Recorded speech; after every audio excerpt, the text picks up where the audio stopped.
Good morning, everybody. Saturday morning, day before quarterfinals in the Shore Conference tournament. Gorgeous day out there today. Today we have Coach Bruno joining us again. We had a good time earlier this week doing the Shore Conference picks with him, and Luis Torres from NJ.com, who he is here but not visually here. So, guys, thank you for joining us today. You're welcome. Thanks for the invite. Anytime. Picture Luis. He looks like Don Johnson. Just picture his picture down in the bottom right corner. Luis has done a great job this season, taking over, girls basketball. People know him from last season. Him and Brian, he has Lauren helping him this year. Luis, you've done a great job taking the reins over from Brian this year. I just want to say. Appreciate that. I was just trying, especially with the Shore Conference, kind of covering it kind of as a whole for the first time. Definitely challenging, but I mean, some familiarity with me covering the sport now. This is my second full year, and we count 2.5 with the pandemic shortened season when teams can only play 15 games. You could say it's year 2.5 for me on the beat. So appreciate that. It's been pretty interesting work. Excited now. State tournament gets seeded Monday, and we're going to get underway. So, but before that, we got all these conference and county tournaments going on. Yeah, Luis. Oh, go ahead, Doug. How many miles a year do you put on your car during basketball season? Maybe during basketball season, could be maybe a couple thousand. Well, overall as a year, I know for baseball, I did a lot of traveling from Bergen County. I live in Middlesex County, so you can imagine how many miles I put on the turnpike and the parkway. And then football is a little bit different because compared to soccer, where there was games every day, football, it's basically there's some Thursday night games, Friday nights and Saturdays. So I wasn't doing too much driving early of the week, but there's a lot of miles I put in my Honda Civic. So. All right, let's get started. Luis has a big game today, Rutgers Prep and Paul Six. Yep. Yeah, that should be a good one up at Rutgers Prep. So I will go through the first round real quick. You had Toms River East over Marlboro. Marlboro was up 15 going into the fourth, and Toms River East came back. We knew that'd be a tough game, just the way Toms River East plays. You guys want to add anything to that? I know Coach Bruno's kicking himself because he wanted to pick Toms River East. I did. And my upset, one of my two upsets would have won. Yeah, I mean, we knew it was going to be a tough game. Toms River East upset Red Bank Regional last year in the Shore Conference tournament, so they've been there, and Coach Cohen does a great job getting his team ready. They play hard every game, no matter who the opponent is. True.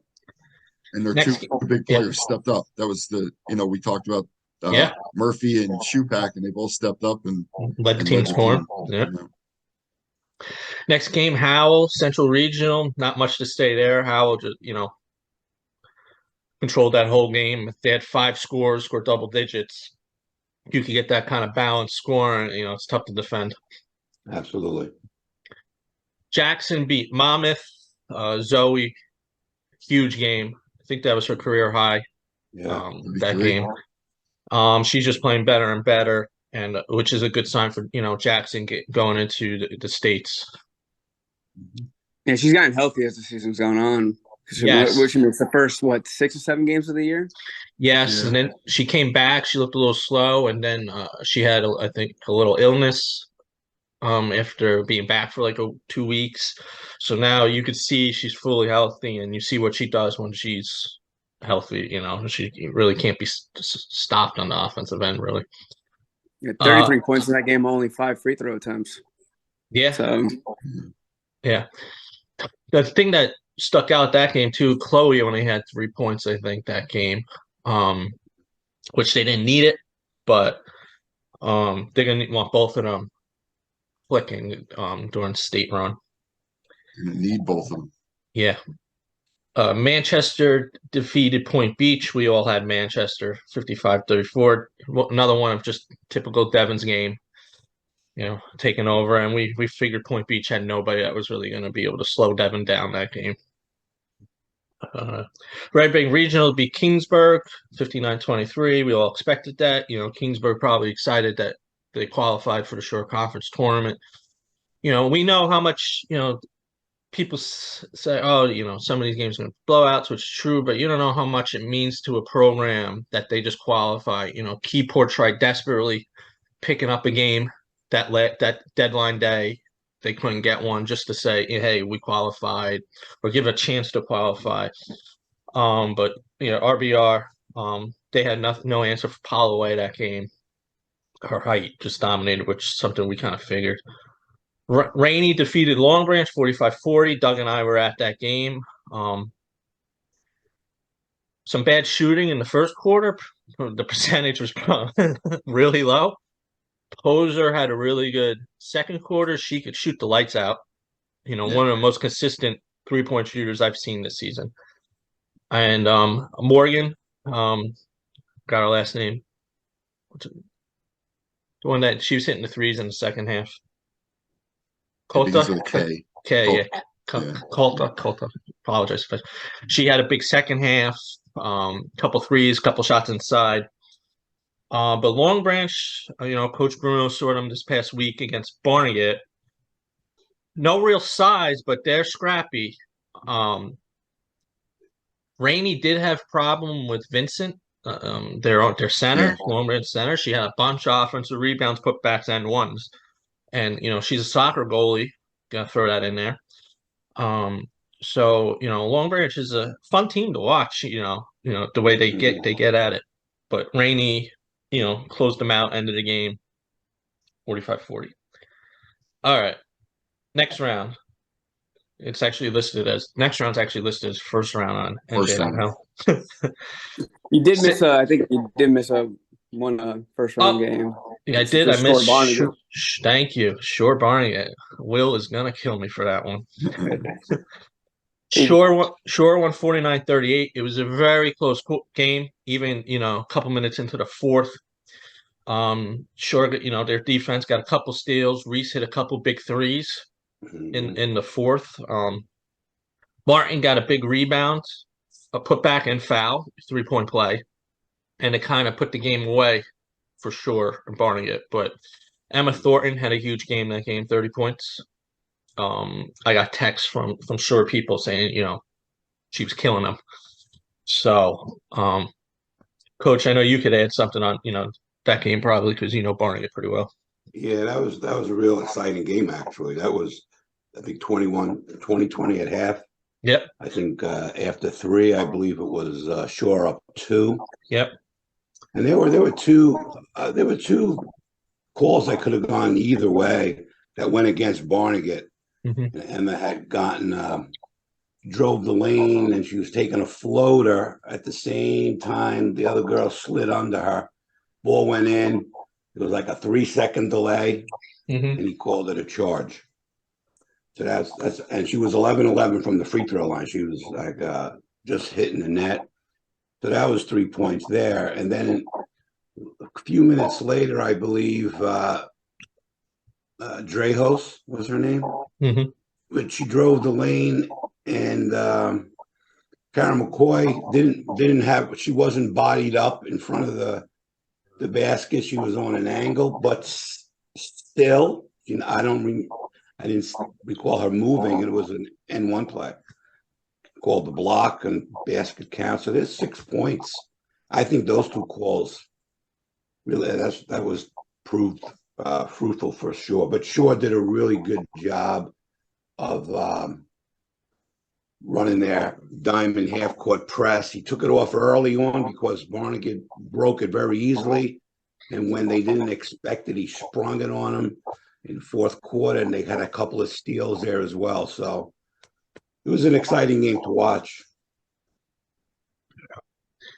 Yeah, sure. They're always in pretty exciting games when we're at them. So, all right. I think that was from what I saw on Twitter. I think that's Shore's first SCT winning what, a decade? 2 decades. Two decades.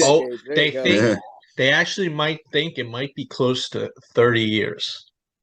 Really? That's a heck of a nugget. They were trying to get me a date, but they know it was definitely over 2 decades, So yeah, How long has Will been the coach there? 5 or 6 years, maybe. Okay, yeah, I don't recall him being there when I was there. So yeah, when I was at Donovan.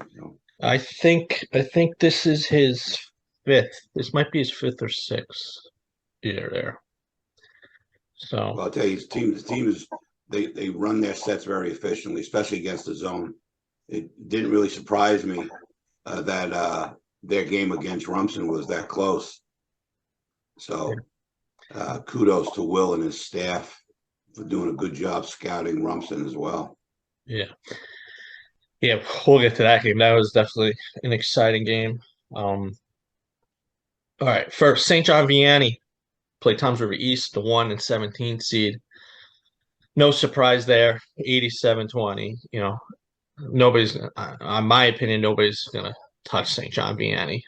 They just went up to Christ the King, had one of their typical third quarter outbursts, and, ran away in that game last night. So 87-20. Now Toms River start focusing on their sectional. Holmdel, Toms River North, 49-35. Holmdel won. Doug, I got a message from a Holmdel parent saying thank you for picking them. So did I. I'm pretty sure that was because I did not pick them.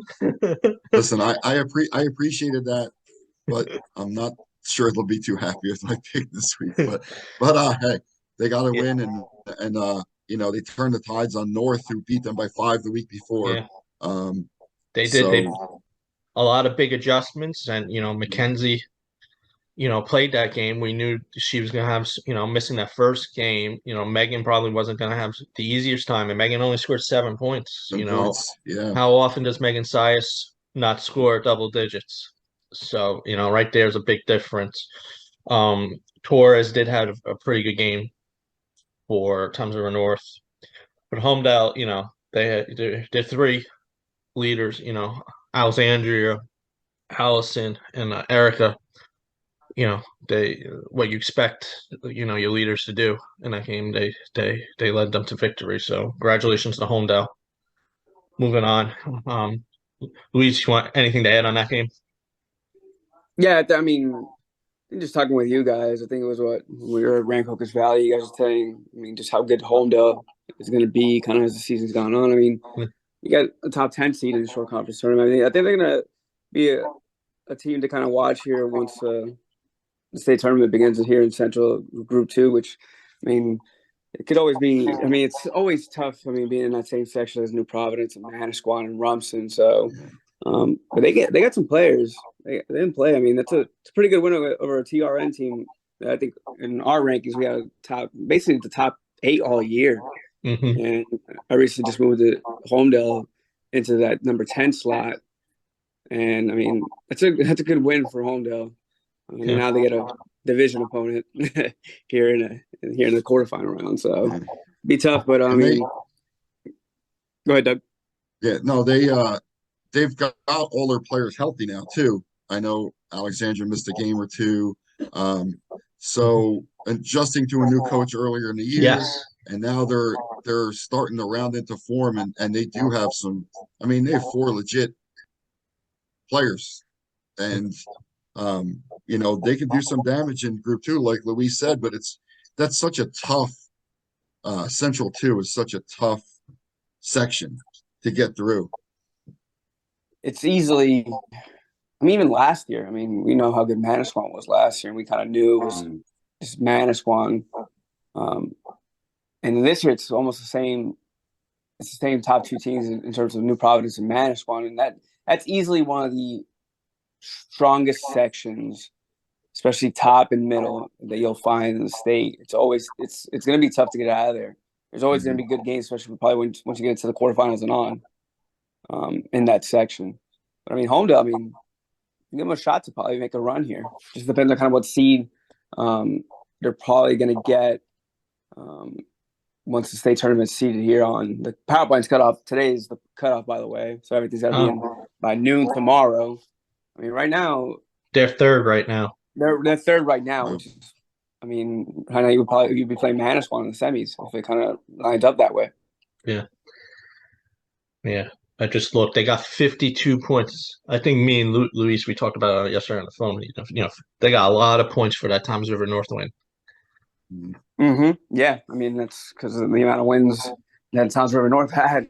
And that was a big PowerPoint game for both those schools. Yep. So, I just pulled up the PowerPoints. So I didn't know. So today's games count for PowerPoints? Yes. Okay. Everything has to be in by noon tomorrow. So today, the games today count towards the PowerPoint. So there's a lot of teams scrambling kind of across the state to kind of pick up another game, like unrelated to the short conference. I mean, Union City and Gill St. Berners agreed to play yesterday, or agreed to play a couple of days ago, and they played yesterday, basically. And that was a big PowerPoint. Union City came up winning by 2, and that's a huge PowerPoint boost for them, for their section. My man Carlos came through up there. Good job, Carlos. They've won like 13 in a row now. And granted, like you look at they have 5 losses, but you look at some of the teams they played. I think it was St. Rose, Ewing, etc. Mm-hmm. And it was the same thing. They started off last year 0-5 and won a sectional title. So, but we'll get back to the short conference. Yeah. All right. Next game, Trinity Hall Howell, 5-12 siege, third victory for Trinity Hall over Howell. Nothing too surprising in that game. Nina got her 19, and the other players, Jill Desio, she had 9. Usually see the freshman in the box score a lot after Nina. So if Trinity keeps getting some production out of her, that's just another weapon that you don't really see in the box score that often on the point side. So Trinity advances. They will play St. Rose, who defeated Jackson Memorial 71-51. Congratulations, Rosie, on her 1,000 point. She started in New York, so if you go on NJ.com and wonder why it doesn't say 1,000 on there, her first season was in New York, so her points carry over. But great player. We've seen her improve so much over the last 3 years at St. Rose. And no real surprise there, 71-51. I think Zoe had 23 that game. Which is pretty good against St. Rose defense, but it's hard to put up 20 points against St. Rose for any player.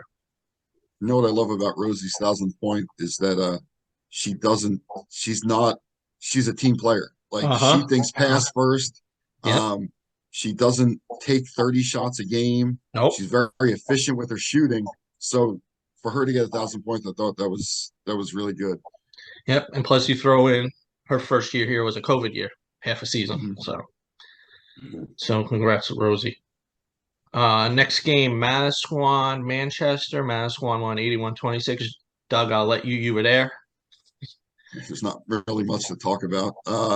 Manasquan came out, and we've seen them play a couple times this year, and they came out with so much energy, like they had a point to prove.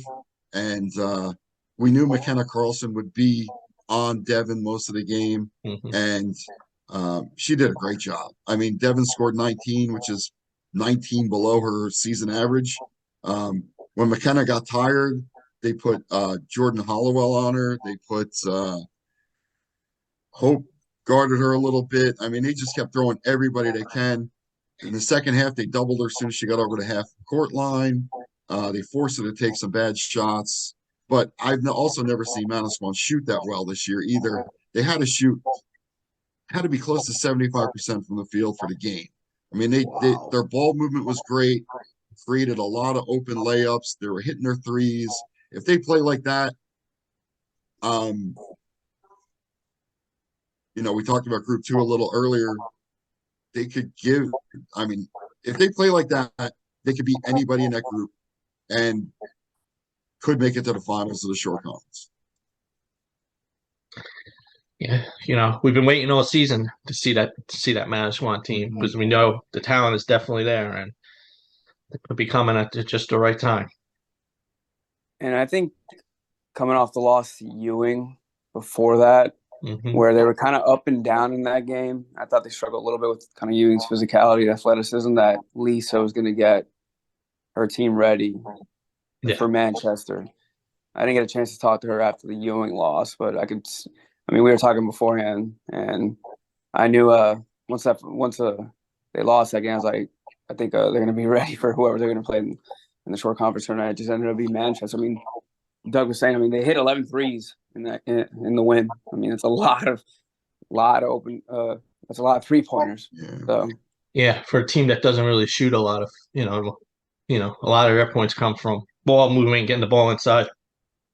And don't forget that Manchester Manasquan's a pretty good rivalry for the last 6 or 7 years. Mm-hmm. I know, back to when Morgan was playing, we had to get through Manasquan every year for Group 2, and they had to get through us in their years with Mabry and Faith Masonis. So that's a pretty good rivalry. And I think, like I said, I think Manasquan had a point to prove, and they came out and just blew the doors off. Yeah. Coach, you got anything to add to that one? No, I remember seeing Manasquan Manchester at Central Regional in a close game, and Faith hurt her knee. Yep. Yeah. That was the difference maker in that game. Yep, I was at that game too. And that's the year Manchester went on to win the state. So yeah, exactly. It was a big game. Very big game. Yeah. That was the first time Manchester got over the hump and beat them. So yeah. Who knows what would have happened had Faith not gotten hurt? Yeah. It was a close game up to that point. Sure was. So injuries play a big part in all these big games. Mm-hmm. Unfortunately. Next game, Rumson, Shore. One of the most exciting games, probably. Rumson won 53-47, but Shore had them on the ropes. Shore was up 43-40 with 4 minutes left. From my understanding, somebody took a shot, close shot, didn't fall, kind of rang in and out. And Rumson came down. Cahill hit a big 3, tied it. Rumson got a steal, layup. And all of a sudden, instead of being up 5 or 6, they're down 2, and that's it. And Cahill hit another big 3-pointer a couple minutes later to kind of put the game a little, give them a 5 or maybe 7-point lead. And that was it. Congrats to Cahill. I believe that was a career high, 17 points for her senior. It's been there since, freshman year. Been getting minutes since freshman year. So good for her. And, Julia was held to 12 points, but, that senior experience, somebody else stepped up. Shore was able to kind of neutralize Julia. And Dylan, stepped up 17 points. So Rumson advances a very exciting game. Anybody else? It's kind of that time of the year where quote unquote unsung heroes kind of step up. Mm-hmm. I mean, we all know about Julia and Raquel. Raquel's had a pretty good year too in her first year there at Rumson. But for Dylan to Kyle to hit 5 3-pointers, like you mentioned, career high. I mean, sometimes you need somebody to step up in a big game like that. I mean, another heck of a game. So probably the best first round, quote unquote, first round game. So in this round. Yeah, very exciting. Those are the games us as fans love to be at. Back and forth. You never know who's going to win. It was a 50-50 all the way through. So, I know Will's proud the way his team played. Sure, didn't really get to speak to Dave. Sure, he's, thrilled with the way Dylan played and, stepping up, and another dangerous team in Group 2, and especially with the schedule they played all season, that probably helped them down the stretch against Shore. That tough schedule, being in those tight games majority of the season. So, and you have to give kudos to Dave as well for scheduling such a difficult game schedule early in the season. Every year he So does it. his girls are ready for those nail biters, Mhm. and he has them well prepared. So it speaks volumes about his scheduling. Yep, every year. Last year they started off, I think, 0-1-5 or something like that, 1-6. Something like that, yeah. Yeah, and they battled back, and they got some wins against some good teams too along the way, and just makes them so much tougher. They went up to New Providence and lost, but it was a nail biter that game in the sectional. So, Went to so overtime. yeah, How's that? overtime. Yeah, New Providence tied it late, right? Yeah. Yeah, Rumson had that game. So, um, be be so right now Rumson's the 4 seed, so they would meet in the semis, which was the same. Was that the same? It was the same round, right? Semis. Yes. Mm-hmm. And So the same Rumson, seeds too.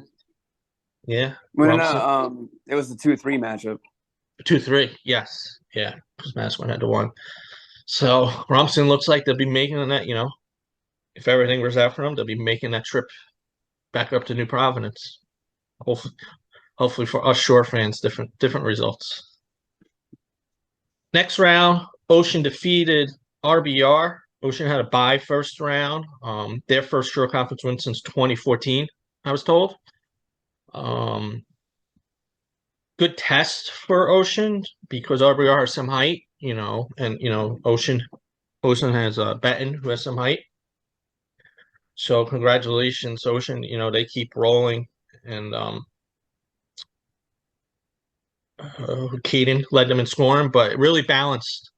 Caden scored, Janine, Benton. They both had 9, I believe. It's just that's how Ocean is. You don't know who's going to lead them in scoring each game. It's hard for the opposing coaches to game plan for that because you never know which kid's going to step up. Yeah. If when you have a kid that scores 25, you're like, okay, what can we do to neutralize them? But with Ocean, Yeah. every game it's somebody else leading the team in scoring. So, and they play such great team basketball Yes. on the offense and defensive end. Like you said, not overly tall, not overly fast, but they just play good team basketball. And it's one of those teams you keep watching. You're like, not really sure how they have 16 wins but they just keep getting it done. Yep.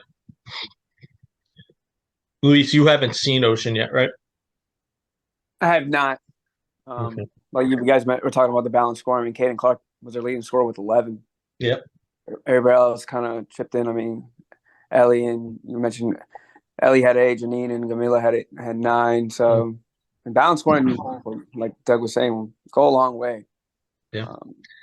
I mean, no team can key in on one player. So opposing defense. So yeah, and I'm sure Coach Bruno can speak to that kind of with his experience and a matchup against different teams. Kind of have multiple players can put the ball in the net. You can't really defend. I mean, you can come up. You're certainly going to come up with a game plan, but it just speaks volumes about the team's ability to handle the ball and share the ball, and they have faith in each other. So you're talking about the chemistry factor as well, which is very difficult to defend, actually. And then when they're all hot or they're all giving you that 8 to 12 points, and it's just a tough team to defend. Yeah, they're fun to watch on offense too. Like Sure they are. Everybody touches the ball until they get that look that they want. They don't really force, and very very few bad shots do they put up. They wait for that perfect play, and it speaks volumes. Coach Lazur, getting them prepared, not putting up the shot to not taking that bad shot, make that extra pass. So great job there. The last game in the last round was Rainy RBC. RBC won 55-33. No real surprise there. Pulling up the details right now. Typical RBC. Couple players with 9, couple players with 7, player with 8.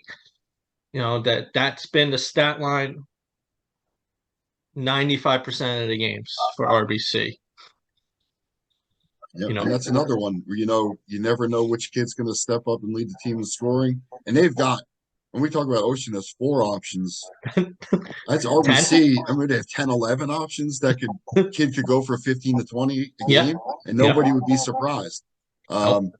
They keep throwing in that, hockey substitution in the first quarter with the freshmen coming off the bench, and then Coach Montano does a good job of finding out which kids are playing well in that game and which matchups are great, and then he starts mixing in the younger kids with the older kids, and they're going to be tough. That's a tough team, RBC, and they're going to be tough for the next couple of years.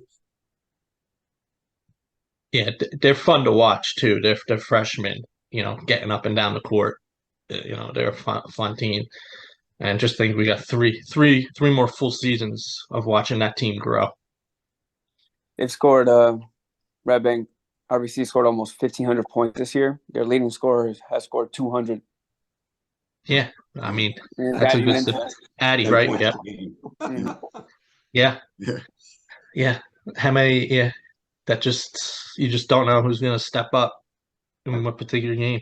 And I actually don't even think it's who's going to step up. It's just who's the other team kind of not focusing on, and RBC, that's the person, you just can't leave you got to focus on everybody on the court, because any one of them are going to burn you if you lighten up on that particular person. If you switch your focus to Addy, that person that you're moving over, that person you're leaving open is going to kill you too.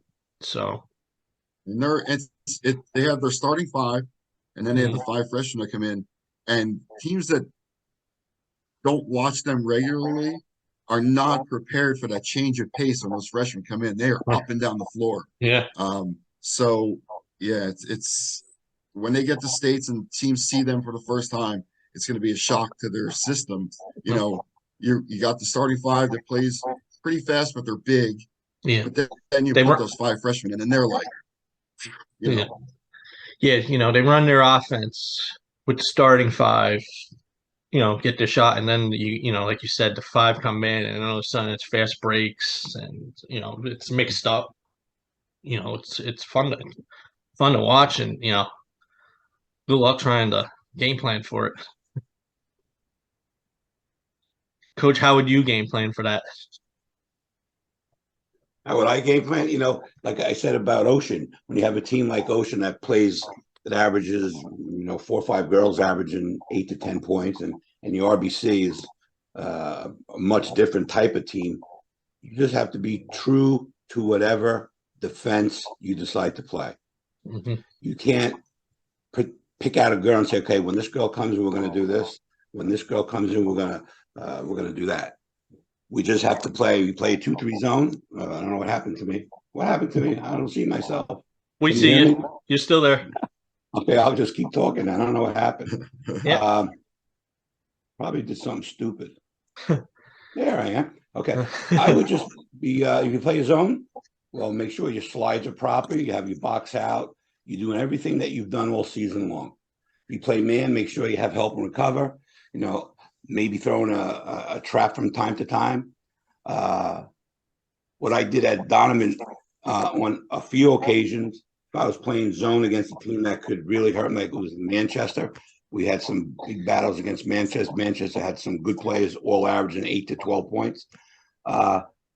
They would come up. I would come up in a 1-3-1 zone, and if the ball went to the left in the first quarter, let's say, we went man. If it went right, we stay zone.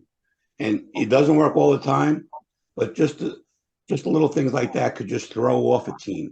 Okay, what are they running? What should we run? So oftentimes, if our score was an even number, we played man. If it was an odd number, we'd play zone, and we do that on the fly. But we didn't do that against all teams. I just needed an edge against certain teams.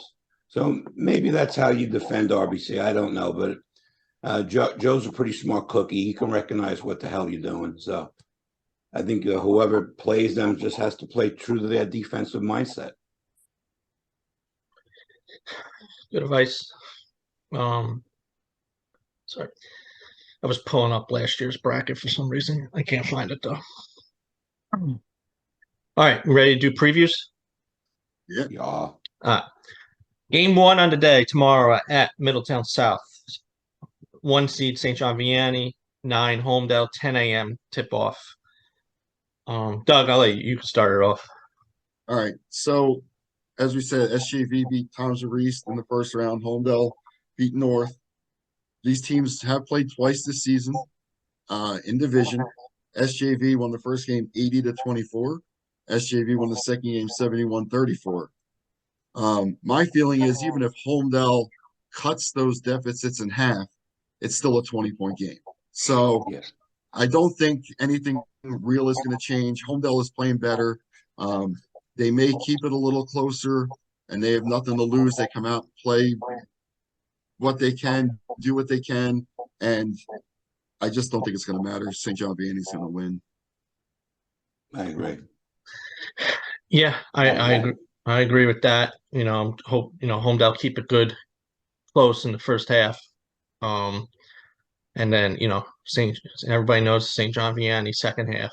There's not much, not many teams could come out prepared except for maybe Montclair Immaculate this season. Luis, Yeah, that was a you could well add of to a that. game. You were saying? Yeah, I'm saying you could add to that. Yeah, that was a well of a game in terms of Montclair Immaculate, St. John Vianney game, especially when Montclair Immaculate went up 50-42 in the third quarter. Like, whoa. Mm-hmm. I mean, because we all know about Don's and St. John Vianney's. I mean, you look at some of their box scores this year, and the third quarter, they just come out and blitz teams because they make their adjustments and they just roll by teams. And that didn't happen against Montclair Immaculate. And give credit to Montclair Immaculate and Jimmy and his team. They played well. And you got to give credit to them. They're down 8. You're thinking, all right, an 84-game winning streak against in-state opponents is about to come to an end. And Don took a timeout after they're down 8. They closed that quarter on a 10-2 run and were able to pull off, take control in the fourth quarter and see out the win.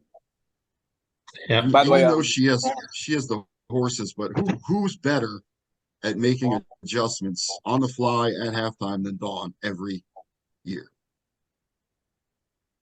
Since I've been here, I haven't really seen a lot of coaches do it. It's just incredible. Especially my first year kind of watching them really up close. I've seen Vianney maybe 4 times now this year. I mean, it's the same script. Happened against Lehigh. They were down 2, I think, against Lehigh, and then they ended up being down 3 at the end of the third. But fourth quarter, they seized control. They just this year they haven't had a lot of close games, but they've always found a way to win, which is a product of great coaching and great kids. And by the way, I think SJV's next win will be Dawn's 500th career win. Oh, so we'll be there. I was off by her assistant Brian Muller called me and he told me, and we were off on kind of the chart that we have by 10. So we had her at 487 heading into the week, and she was actually at 497, and they picked up the win yesterday against Christ the King to make it 499. So looks like 500 will be their next win. Excellent, and we'll be in attendance for that. How many teams go on? How many teams do you know of, and I don't recall any, that schedule a game of that magnitude in between 2 games of the Shaw Conference? When I picked up the paper today and I saw that, I said, "Oh God, that's 3 games in a row you have to play." I mean, that's got to be tough. Mm-hmm. To me, that means that I don't think she really game planned against Homedale because she already knows them so well because they're in the division. But it just blew my mind. She does what she has to challenge, right. Challenge her team. Who's going to question genius? All right, next game. Definitely going to be an exciting game, a rematch from last week or just over a week ago. St. Rose, Trinity Hall. St. Rose 4 seed, Trinity Hall 5 seed. I've seen both these teams. St. Rose won the first one, I think by 4 or 5 points. I think it was 46-42, maybe 47-42. Rematch from last year. They met not in this round. They met in the earlier round.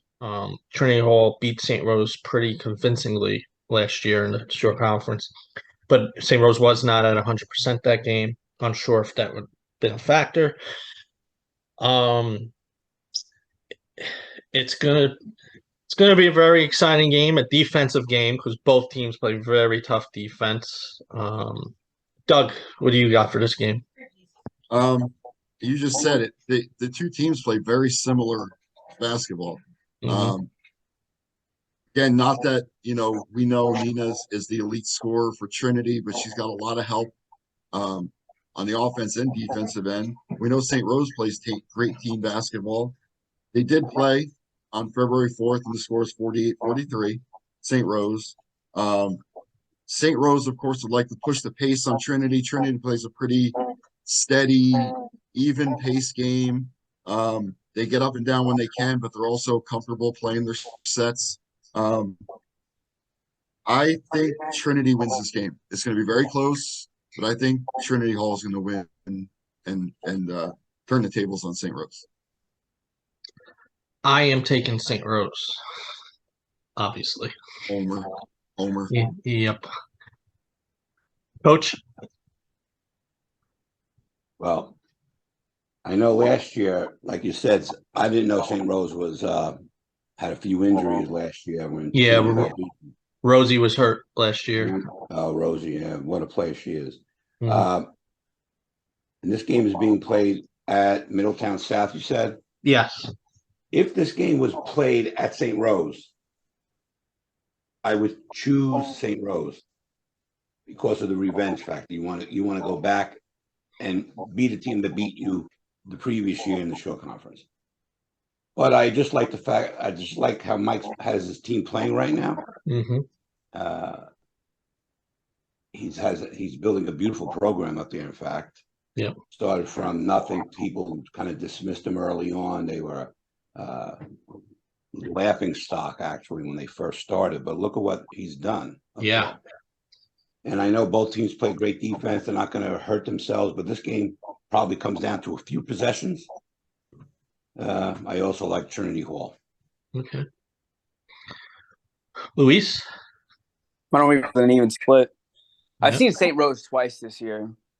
I haven't seen Trinity. It's kind of probably the schedule in terms of me and Lauren kind of covering the sport around the state. St. Rose, I saw when they played Paula 6 last week. I think they got gassed a little bit. I mean, that was probably the third game in 4 days. Yes. And one of those games was that went over Trinity. Mm-hmm. And they were able to they were up in the first quarter. They were only down 1 to our second ranked team in the state. So I think they were a little gassed then. I mean, they played well without Maggie lately too. So I mean, give Mary Beth Chambers a lot of credit, and those kids a lot of credit playing without one of their best players for the last 3 weeks, month. Their heart and soul too. Mm-hmm. I mean, and she's a phenomenal player too. Yeah, Maggie is. So I'm gonna go St. Rose slightly, but I think this has a chance to be the best game. I think this 4-5 matchup.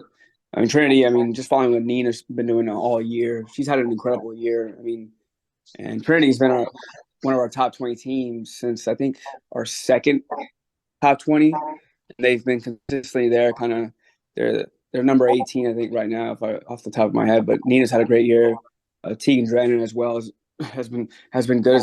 Showed up as a consistent second scorer. Sohan Stapleton as well. And Trinity has a shot to win this game, but we'll keep this. We'll keep this an even split 2-2. So kind of think how we're all feeling on this one. In terms of this play is the best quarterfinal matchup on paper. I agree. It's definitely a coin flip. Mm-hmm. That game starts 11:45. Next game at Middletown South is going to be the 2-7 game. RBC and Ocean. I think that's a 1:30 start. It is 1:30 start. So, Doug, I'll let you start. You can give Your thoughts? I think we pretty much covered what RBC is and what they Yeah. do. Mm-hmm. Ocean, we covered pretty much what Yeah. they do and who they are. I think Tessa Carmen's been playing very well the Mm-hmm. last couple of weeks, averaging probably a double-double or close to it. And she's just a big kid, and I don't think Ocean has an answer for her. And Mm-hmm. plus the freshman coming off the bench and changing the pace of the game. But Ocean seems like a team of destiny. It's like I said, you always look up, you see their record, and you're like, how are they 17-2 or whatever they are? And every time you think they're going to get in a big game and lose, they win. But not this time. RBC's going to win.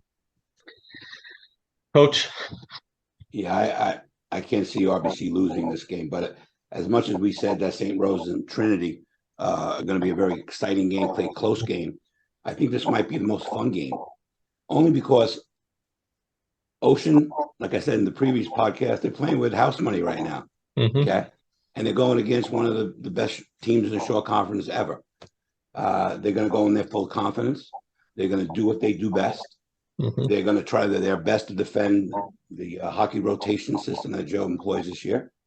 And they're going to let the chips fall where they may. And I think at the same time, they're going to have fun trying. But all in all, I think that RBC is the more dominant program. They have probably more talented players. And Joe's probably he's an excellent coach. I mean, I played him twice, and it was a joy just to watch him coach against me, actually, in the 2 times that we lost to him. So I think RBC in a fun game, probably by double digits. I'm gonna go with RBC too. I just don't think Ocean has the manpower, but I do think it's going to be close. Maybe around 10 points. And, they're going to start fouling at the end.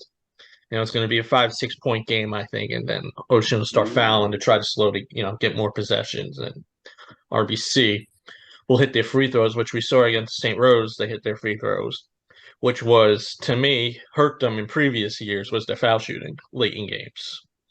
So I'm going to go RBC. Luis? There's a reason Joe Montana's won, I think, 713 games. Yeah, his career. He's still relatively young too, by the way. But yeah, I think this game, I think, piggybacking on what you guys said, I think this is going to be a little bit closer than I think a lot of people think. Mm-hmm. I mean, that's kind of a credit to what Ocean and the season they're having so far. I think just RBC. I mean, when you're playing consistently 10, 11 players and they're all great in their own right, it's tough for teams to kind of handle that. So I think this is going to go RBC's way. Yep. So we all agree on that. No surprise. All right. Last game, 3:15 start. Number 3, Manasquan. Number 6, Rumson. These two, I mean, they're not in the same division anymore, but they're very familiar. Meet quite often in the short conference tournament, meet quite often in Central Jersey Group 2. They were used to, up into 2 seasons, last season was the first season they weren't in the same division for a while. Oh, I should say probably the COVID year. So, Doug, you could start it off. So we talked about their first round games, how just totally different games. Manasquan went in, blew out Manchester. RFH had a scare with Shore Regional, and sometimes you get that scare and it wakes you up. And everybody survived in advance at this time of year, and RFH survived. They advanced. Rumson played a better season schedule than Manasquan. Mm-hmm. Like Coach said before, they're well prepared for this time of year when they get into these tight games. Squan's size and pace of play could wear down Rumson after that tough game the other day. And judging from what I saw the other day in the Manasquan game, if they play like they played the other day, I think they're going to win this game. Coach? These teams are very familiar with each other, okay? So you have to think about some of the intangibles, I think. Both teams are well coached. Lisa does a great job with our program up there, as well as Dave. They run their sets efficiently. They don't hurt themselves. But like Doug had just said, the way they dismantled Manchester, and I had said early in the podcast earlier in the week about how Devon could possibly go up and score 50, and they were able to shut her down basically. Speaks volumes of the amount of game planning that went into that particular game by Lisa and her staff. So I'm just going to stick with Swan. I think they're just a better team at this point. I am going to go with Manasquan as well. They're playing some of their best basketball late this season. And, if they move the ball around, like Doug said they did the last game, they're tough. Another team that has a bunch of weapons, tough to game plan. All right. Leaves you, Luis. I'm going to go Manasquan as well. I mean, just honestly, so beat Manchester the way they did in the previous round. I mean, Nick, we spoke before that game in terms of kind of what is Devin going to have to do. I mean, I was kind of shocked by that final score. I think Manasquan was up 25-2 at the end of the first quarter. And I was like, when I saw the final score roll out, I was like, wow. That kind of opened my eyes a little bit. I mean, Rumson's a really good team, and kind of since I've been here, Dave's always kind of sought out to play a challenging schedule to get ready for the short conference tournament and the state tournament. But the way just Manasquan played against Manchester, I mean, and the way they've kind of played overall, I think Nick, you kind of talked about it, or it was you, Coach, that the last month and a half of the season they've kind of played to the potential. It's kind of been more the new pieces kind of coming in at the graduating 4 seniors from last year's team and kind of stepped up. So I just think they're playing really well right now. I think they're going to be able to beat Rumson, and this could be a preview of the Central 2 final potentially as well. Mm-hmm. Kind of how things kind of roll out.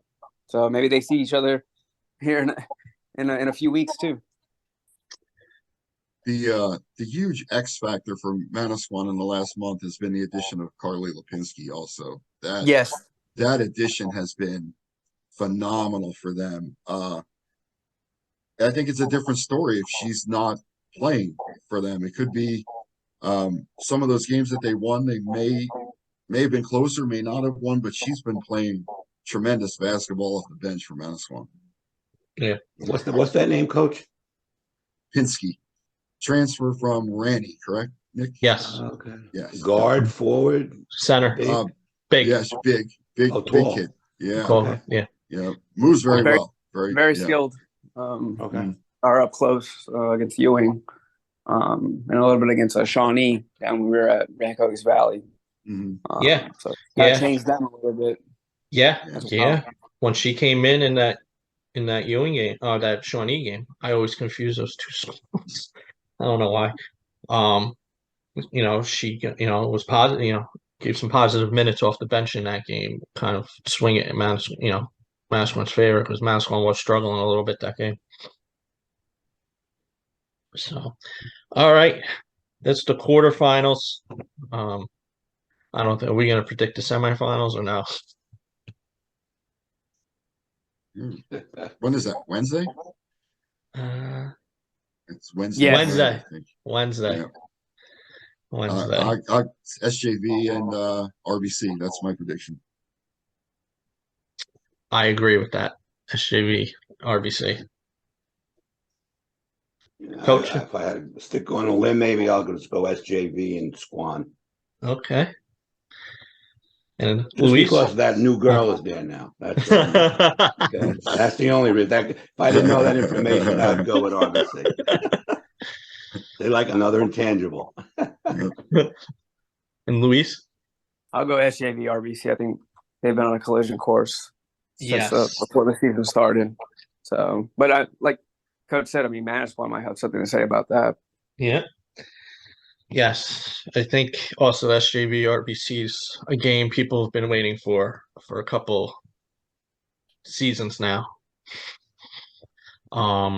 So, I mean, they've been the best two teams all season, most consistent two teams. Well, obviously St. John Vianney, but RBC's been, the most consistent team playing all season. Only slip up was catching Long Island Lutheran after they got beat by St. John Vianney. So you knew Long Island Lutheran was going to be pumped for that game, and they didn't want to come to Jersey dropping two in a row. But they've handled everyone else in their path. So, Hey, Luis, I have a question. The finals at Monmouth on the 19th. Do you know what time the games are that day? Girls are at noon and boys are at 2. Okay. All right. Thank you. All right. We got no email questions this week, huh? No. I'll send it out earlier next week, which is fine. Nick, make a question up. Yeah, I have a question. I have a question I've been thinking about, and Luis is here, Coach. You guys can add to this. We talked on our last podcast about how the short conference can change some of these blowouts, and we suggested that have an open tournament, allow everybody to participate if they so choose. And we said some of the teams at the bottom probably wouldn't participate for one reason or another. But I'm thinking there's one team at the top that could choose not to participate in the short conference tournament in lieu of playing 5 more games against nationally ranked teams. Do you think it's possible that Dawn would opt out of the short conference tournament to play 5 more nationally ranked teams? Yes. I would say no to that question. Luis, you probably would know best. It's a hard question, honestly. It is a hard question. I mean, the short conference tournament, it's prestigious in its own right. So I don't know if she would want to opt out of it to play 5 more nationally ranked teams. I do know with the condensed schedule that there is a rule that was been proposed to the NJSIAA because the season ends March 5th. But right now I think it's more for the boys' side, where after your season ends, if you get invited to one of these national tournaments, you can go in and play even though your season ended. That's been proposed, if I'm not mistaken, to the state. I think I saw that too. Yeah, I think eventually that will also be on the girls' side. I mean, Vianney's ranked 5th by ESPN nationally. So if you take a national tournament that begins mid-March, and they take the top 8 teams in the country, and I know the Geico Nationals is always a big one. But if there's another tournament that comes up and a national tournament that comes up after the NJSIA season ends, I'm pretty sure Dom would love to play in that if that rule is eventually passed. So I just don't know, honestly, if she would want to opt out of the short conference tournament and find 5 nationally ranked teams. Because at that point in the year, in February, how many teams have open dates for national? I mean, I'm sure that you could make it happen. But that's an interesting question. Yep. It's a hard one to answer, too, on my end. Mm-hmm. Well, when we get Dawn on, hopefully at the end of the season, we can ask that one. She can give you the straight answer. So we'll probably. Does anybody know how many championship games St. John Vianney has been in since Dawn was the coach, and what that record is? Anybody want to take a guess? I mean, I just don't know it. I don't. Yeah, I stopped covering sports for a while, and when I came back, St. Rose was the team that was winning South Jersey a couple of years in the state thing, and Manchester won. Sure, Dawn coached. She's got to be there at least 20, close to it. Yeah, I don't know when she took over. It's getting there. It's getting there. So we'll have an answer for you next podcast. There you go. There's my question. All right, we'll have an answer for you next podcast on that one. Nick. So, all right, Luis, anything you want to add before we wrap up? No, just appreciate the invite. This is fun. Hopefully, I was able to bring some sort of insight. Yeah. for you guys, especially this being my first year kind of covering the short conference as a whole. So, but should be fun. The next few weeks, it's gonna be a grind, I think, for everybody. Whether you're a coach or player, you Reporter. cover girls basketball in the state, so it's gonna this is gonna feel like a sprint to the end, because once the state tournament begins on the 20th, and you have all these county championships beginning next week. Mm-hmm. It's gonna be fun times over the next 3 weeks. Yeah, and you were at. Go ahead, Doug. Go ahead. And you were at 2 games last night. That's for back to back. I thought they started a little late, but Yeah. what time did you end up getting in last night? I got home around 11:30, which wasn't too bad, but I just literally left because security announced that this County College of Morris up in Randolph was closing at 11 p.m. And I was like, all right, I kind of don't want to stick around too late. So I got home around 11:35, and I finished work at around maybe 12:30, 12:45. Okay. Was in bed by 2 and was up by 8. Okay. Morris County semifinal. So it'll be Morris Catholic against Montville in the final next Friday. Okay. Montville won pretty convincingly yesterday. Yeah. A little surprising as well. I think a lot of people expected, myself included, to be a close game, because Chatham beat Montville by 2 the first time they played on the last second shot of the game I was at. And then Montville beat Chatham by 4 when they met the second time, because they're in the same division. So one thing I wanted to ask Coach kind of on that end, kind of some of these teams kind of playing for like their division opponents for the third time. I mean, how hard is that in terms of your scouting when you're playing a team the second or third time of the year? I mean, what kind of challenges does that present for a coach? Well, it's if you've played the same team twice already and you've beaten them handily, there's not a lot of pressure. If you beaten them in tough games, the pressure increases. And if you split the first 2 games, it even adds more to the pressure. So, and as a coach, it's very, very difficult to beat a team 3 times in the season. I can recall when I was coaching up in Perth Amboy with John Zork, he would play Piscataway pretty much 3 times all year because they were in the same division. They were, and he always lamented about the fact, I got to play Piscataway again. I got to play Piscataway again. It's tough because all those games can go either way. So it's very tough mentally to get yourself up and ready and keep your energy focused when you're playing a team for the third time. A couple seasons ago, Homedale Manasquan played 4 times. 2 regular season, short conference, states. Yeah. The nature of the beast when you're in the same section. Yeah. Tough. Yeah. I think that whole division that year, except for St. Rose and RBC, obviously, they were all in the same sectional. It was Raritan, Rumson, Shore, Manasquan, Homedale. And then you had St. Rose and RBC and, obviously in the non-publics. So, yeah, that's tough for 4 times. So maybe that's something that the short conference can look at when they choose teams to be put in what divisions. Let's keep the teams that are in the same group out of each other's division. I don't know if that's applicable or even feasible. And then maybe they've even spoken about it and addressed that issue. But it might be something they need to look at. Yeah, that could be something we ask when we have the coaches roundtable after the season. So, all right, guys, thank you for taking time out this morning. Luis, you enjoy your time up at Rutgers Prep. That should be a good one. And Coach should be. Oh, sorry, Luis, go ahead. I'd say it should be. I mean, you have two of the top teams in the state going at it. So in the game they picked up recently to play each other. So because they're in different sections in the state tournament. So Rutgers Prep is South Jersey non-public B and Politics South Jersey non-public A. So should be a fun one. 2 all-state first teamers going at it, probably, right? Wow.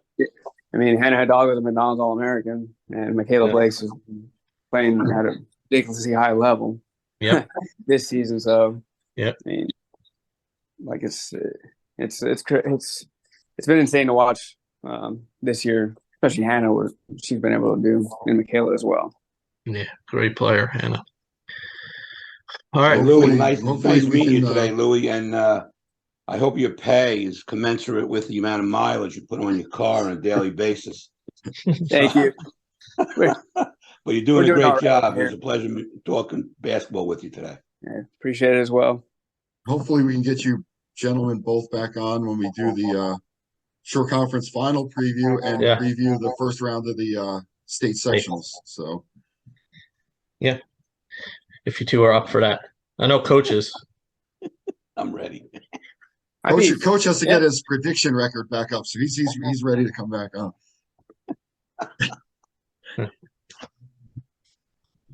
Luis, thank you for taking time out this morning. And Thanks, Luis. Appreciate it, guys. And I'm sure I'll be seeing you soon at a game. And Coach, will we be seeing you Sunday at the quarters? Probably not. Okay. Maybe the semis, Tom's River Wednesday. That's very possible. Yeah. Okay. You guys will likely see me at the final on the 19th. So I think the Bergen County final is the 15th. So got to be up for that one. Okay. That's the tough one. There's only two of you covering the whole state. Yep. So yeah, we got to pick and choose sometimes to kind of figure out where we're going and Yeah. what makes sense in terms of kind of like if there's a championship on the line. that's why me and Doug don't like to leave Monmouth and Ocean County. We don't have to, thank God. Yeah. All right, guys. Thank you. And we'll see you Thank at you, game soon. guys. Have a good day.